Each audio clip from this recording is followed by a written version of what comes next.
Good day, everyone. I am Nathaniel Villacorta, and this is my co host, Julian Avery, and we welcome you to Mental Health Talk. Today's topic will be about mental health. Do you know about mental health? And what do you think that can make it healthy? That's a really interesting topic, Nathaniel. Can you tell us about it? Mental health includes our emotional, psychological, and social well being. It affects how we think, feel, and act. It also helps determine how we handle stress, relate to others, and make choices. Mental health is important at every stage of life, from childhood, adolescence, through adulthood. Wow, that's a very broad discussion about mental health, Mr. Nathaniel. Now, I heard that every September we celebrate National Suicide Prevention Month, and every October is National Mental Health Awareness Month. Thank you, Miss Julian. Now, what can we do to observe the significant matters? Our guest speakers for today will discuss this month's events. Please welcome Miss Fiona and Miss Princess. Hello, I'm Fiona Marie Tibiag. On September 5, the National Suicide Prevention Month started and ended on September 11. This month is used to spread hope and vital information to people affected by suicide. This is a time to raise awareness on stigmatized topic. Its goal is ensuring that individuals, friends, and families have access to the resources they need to discuss prevention and to seek help.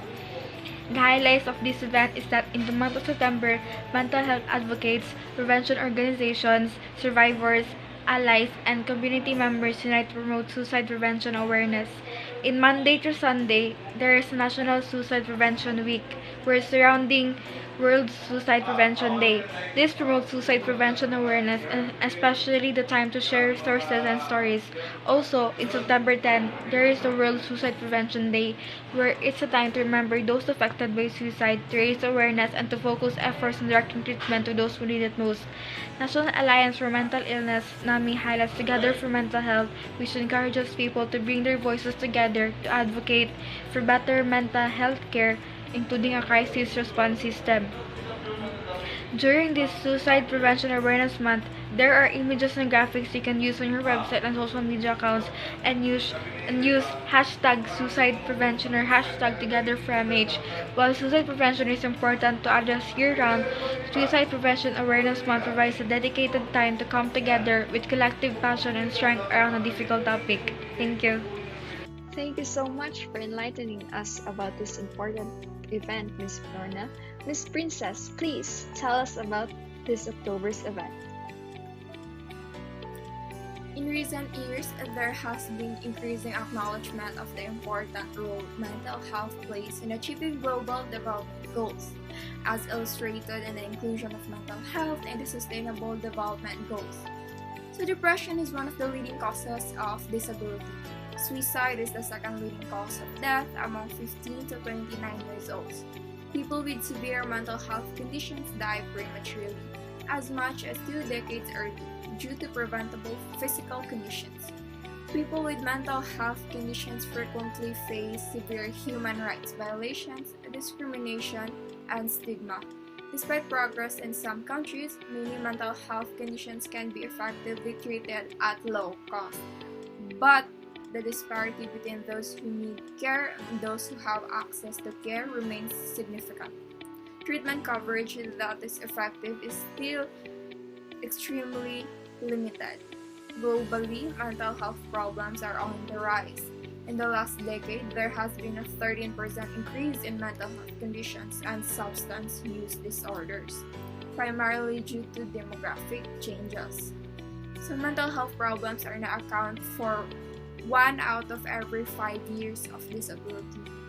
Around 20% of the world's children and adolescents have a mental health problem, with suicide being the second leading cause of death among those who age 15 to 29. 1 in every 5 people in post-conflict settings suffers from mental health problems. Thank you, Miss Princess. Today, we have invited two special guests who will share their own stories on dealing with their mental health. Hi, Miss Divine and Miss Ella. Welcome to our mental health talk show. I once was an achiever in school until senior high, wherein my first failure came. I struggled a lot because of it. There was a time wherein my routine for a whole week was to go to school, come home, go to my room, cry, and then pass out. And then I would wake up in the middle of the night crying out in pain. I beg God or whoever entity to just take me because I couldn't find any way to stop the pain. It was too much that I began hurting myself. And that action gave me an illusion of relief. That finally there's this pain that I could mend, something that I could fix. This one became evident to my friends, and like any other people, they told me to stop because it won't do me good. And of course I knew that. But obviously it was not that easy. Yet when I saw my friend bleeding out because of the same blade that I used myself, then I realized that I wasn't just hurting myself, but I'm also hurting the people around me. And with that, I slowly stopped my self-harming deeds and began to take care of myself more. With that, for those people who are fighting with their own battles, let's keep fighting. We can do this. I'm rooting for you. Thank you so much, Divine. That was really brave of you to share that, especially on national TV. How about you, Miss Sheila? So 2 months ago, I had the suicidal thoughts. Like the pain I've been feeling in that moment was enough for me to end up my life, and no one knows about that. No one knows how I tried to fix myself from that pain, and no one knows how miserable I was in that moment. I can say that it really affected my mental health. I don't want to eat anymore. I had an eating disorder, and the reason why I started losing weight as well. Hindi siya na nakadali, like, I can say nga stress job ko, mahulbot akong hair, and also wala ko'y gana sa tanan. So, but how did I cope up with that thing? So the good thing about no one is that I have God. In that moment, I only have God. I opened myself to Him. I shared everything to Him. And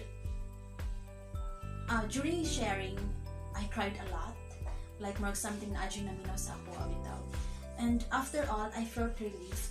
I am very thankful that even though there's no one who listened personally, I have God who listened without judging any of my words.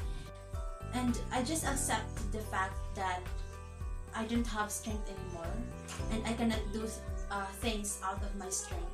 So what I did is I used God to be my strength. I use His words and I am asking and praying for His healing as I go through this pain.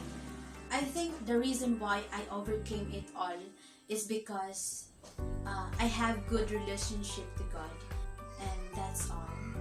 Thank you, everyone. Wow, that was amazing. That was an inspiring experience they had. They allowed us to witness their bravery. Healthy choices that support physical and emotional well-being. Well, it's time to wrap up the show. Thank you to our lovely guests for joining us today, and for Miss Fiona and Miss Princess for lending us some of their time. Always remember, soak up the views, take in the bad weather and good weather. You are not the storm. Join us tomorrow on 77 Channel. We're your host, Nathaniel Villacorta. And Julian Avery, good day, everyone.